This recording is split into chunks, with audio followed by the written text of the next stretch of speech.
कालच्या व्हिडिओमध्ये तुम्ही बघितलंच असेल की आम्ही ठिबकच्या नळ्या टाकल्या होत्या आणि त्याला ना अजून काय पाणी वगैरे आलेलं नव्हतं। त्यासाठीच ना मी सकाळी लाईट येण्याच्या अगोदर ना शेतात गेले होते आणि फायनल लाईट आल्याच्या नंतर ना जेव्हा या नळ्यातून पाणी आलं ना तेव्हा कुठे आम्हाला शांत वाटलं।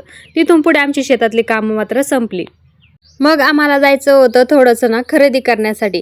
आता ती खरेदी काय होती मी तुम्हाला सांगतेच, पण इथे ना एक माझं मन म्हणत होतं की एवढे पैसे खर्चू नका आणि दुसरं मन म्हणत होतं पैसे आपल्यासाठी नाही तर कशासाठी आहे। एवढे सारे पैसे मी कशासाठी खर्च केले हे मी तुम्हाला उद्याच्या व्हिडिओमध्ये नक्की सांगेल। त्यामुळे आपल्या चॅनलवर नवीन असाल तर आपल्या चॅनलला सबस्क्राईब करायला विसरू नका। आणि येताच ना माझं एक पार्सल पण घेऊन आले होते। खूप दिवसापासून ना येऊन पडलं होतं पण आणायला काही वेळच भेटत नव्हता। मग ना येता ते पार्सल पण घेऊन आलो होतं। आता यामध्ये ना ड्रेस होता, पण सृष्टीला वाटत होतं आईने काय ऑर्डर केलंय। तिला इतका उत्साह होता ना की यामध्ये काय आहे काय नाही।